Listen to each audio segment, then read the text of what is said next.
Oh, self-selecting evolutionaries, we're very, very glad you made it. In the inaugural expressions of 2017, you have voted by your presence, which is a positive and poetic thing.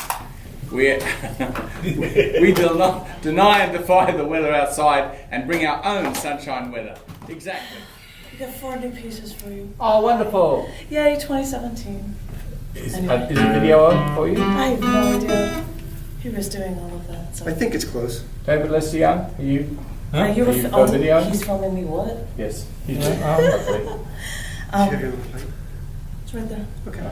I just figured I'll worry about that later. All right. So, okay. Nice little video. Thank you. Uh-oh. Did it work for you, the last video? It's good for him. Did it actually record? Did it? It's working now. Oh, Yeah. oh, now it's recording. You But know, not so bad. I don't know about before. Okay. No matter. Of the 4 pieces, and thank you. Walking through ruins, she saw desolation. She saw people saddened. Ashes were everywhere. She walked through the rubble.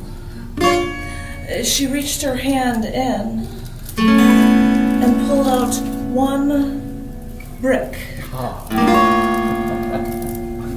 Dusted it off. Everyone was saddened. Everything was ruined. She saw this brick and thought, what can I build? Yeah. You think it's all over, but this is your chance. Let's start anew. Yeah. Let's start from scratch. Let's make this world as we see it could be.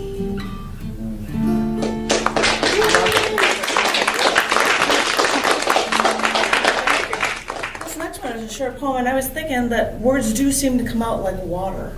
So, is there a PJ walking around? Because she's all glittery. Would you like to pull out on my water facet of a poem here? Yeah. Why not? Very, What very happens? carefully. Words come out. Yeah, and we'll see what I can come up with for it. flow, See if it the actually, oh, awesome. Goodness. Because it says, when the world lays in rubble and everything is gone. Yeah. What? What? Whoa. Then get out the bulldozers and haul out the trash. Yeah. Because I'm here to tell you that we're starting anew. So stop asking for things. Yeah. And start working for things. Yeah. It's time to make choices, and it's time to lay claim to everything we've been blindly giving away. Yeah. Because it's now time to take it all back. Take it in your own hands, people. Mold your own tools. If you're scared of someone taking charge in this country, well, take charge of yourself. Yeah. And I'll take charge of me. Because only when we define our role in the future will we see the future we want and the future we need. We can let others define our futures for us, or we can spread the word and we can make a difference. Oh.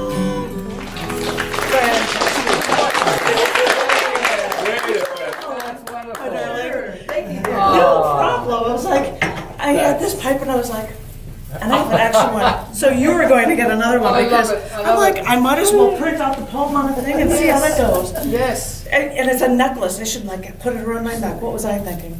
That was a Garland for your tree. a garland for the tree. Wow. Anyway, this one's a lot more editorially. So, and I don't even know if I'm going to use this because I'll want to editorialize. So I'll hold my thing.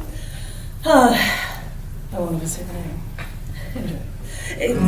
It concerns me when I see toddlers vying for the mommy's attention, yelling to get their mommy to look up from their smartphone.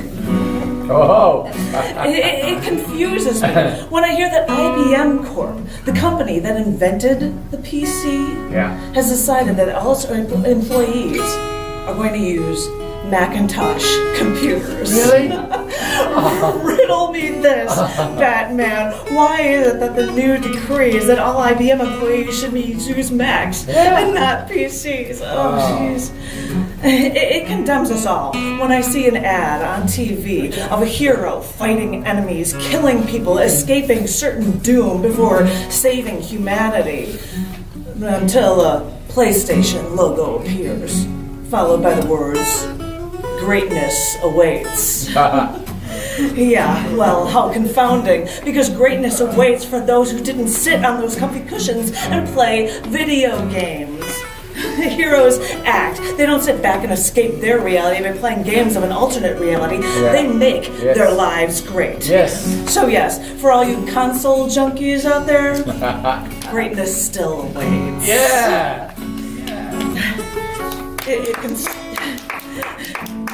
It consumes me when the town I am from, the city I love, the one with the best architecture, the best skyline from the water, and wait a minute, the best tasting tap water too, the best blues music, the best cultural mix. It consumes my soul when the mayor calls Chicago a sanctuary city and further restricts gun rights of those who can legally buy guns. Unlike the gangs who, over Christmas weekend, shot over 60 people. Ooh. Of course, there were innocent bystanders. It concerns me. It confuses me. It confounds me. It consumes me. This is commonplace. This is a part of what they call evolution. Or maybe it's how the culture evolves by staring at screens with all the surface information they could ever want at their fingertips.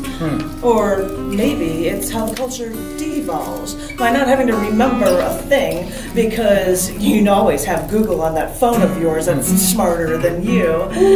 So you can just stare at that screen instead of interacting with people. Because why would you want to interact with people when you could look at a 4-inch square screen instead? I went to a bar and saw two men together at a table opposite each other, both using their smartphones instead of interacting with each other. Yeah. But wait a minute, wasn't the point of going out in public to meet someone in the first place? Yes. Isn't the point to actually interact with other people? Yes. Because the bar, the pub, the publican, it was a place where people would go to meet up with other people to interact. But this past New Year's Eve, at a bar on Rainy Street, a group of people went into a bar to ask if they had TVs so they could watch a sports game. You see, now the publican is becoming a place where people could go to pay attention to anything other than the people they came with. Yeah. Or anyone else for that matter. Yeah. This is your future. Yeah. Because I remember back in the day when me and my friend Jason had our laptops at a bar with a bunch of friends, and we could actually sit there and transfer files to each other by putting our laptop sensors in front of one another. So, yeah, we were still being computer geek stuff and all that stuff, but at the same time, at least I was in public interacting with actual people while I did it. This is how we were cutting edge. This is how we were rebellious, all without losing our connection to people. We look for a happy medium. I am the woman who uses audio and video sampling in my performances. The woman with her own name as a domain name. I've got tons of CDs on iTunes. I run an expansive online and print publishing organization, incorporating YouTube and Vine videos, Facebook, Twitter, Instagram, even Pinterest, Tumblr, and Google+. Whoa. But I don't know how many times I've been called a Luddite because I only got a smartphone recently. And you know, no one ever calls me.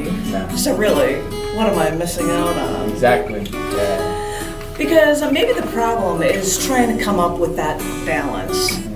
With this ever-expanding technology crammed down our throats that we're forced to feel the need to actually want and need, sure, we can always want that latest and the newest, and we can forget that our phone used to cost less than $20 per household per month because we always have to give up something in order to get something more.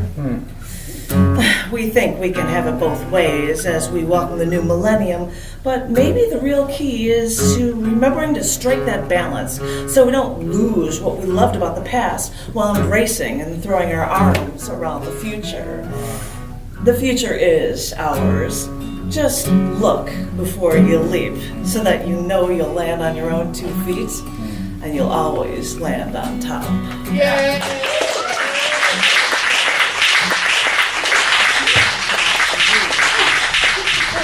Wow, I feel like I'm going to run. Thank you very much. Thank you very much. I was worried about that one. This is the last piece that is new. Thank you very much. Wonderful work.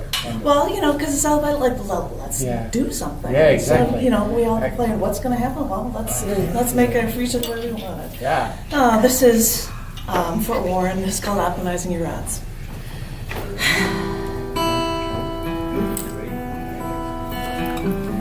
When the bad news comes, do you run away?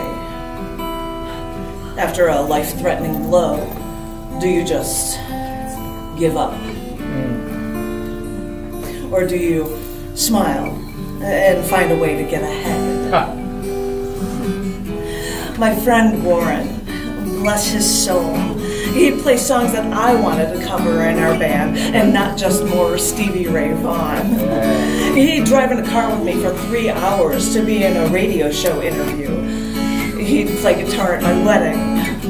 And when my friend Warren, bless his soul, contracted ALS, his smile never faded. He'd go on group walks to get money for looking for a cure, and even when the ALS intensified and his muscles failed him, they gave him a wheelchair and a voice box so his thoughts could sound like Stephen Hawking. His high school even planned their reunion at his favorite bar, and at McDivitt's, the women still flocked to him. And not skipping a beat, Warren still would flatter every woman he saw with his Stephen Hawking voice, and everyone that night felt happier just for knowing him. Wow. His desire to live, and more importantly, his friendly demeanor made every uphill battle seem like it was no effort at all. Even like if you were seated, leaning back and letting those wheels take you anywhere you needed to go. And every single one of us, all of our lives, we're all never prepared for the struggles we face. But I have learned, and you can too, that we can still win over impossible odds. And sometimes we don't have control. But it's the same thing as driving a car and letting those wheels take you wherever you need to go. We don't know how all the gears in that car work, but we trust it, and we have the same trust as every other driver on the road. And sometimes we give up control, knowing it's for the best. We get on an airplane and trust the pilot. We sit in our seats, insert the seatbelt latch till it clicks us in. We place our seats into their upright and locked position, and we give up control. Even for us control freaks, we know we can't do everything on our own. And lucky for us, once we give up a little control, well, look at all the places we can go. Oh, yeah.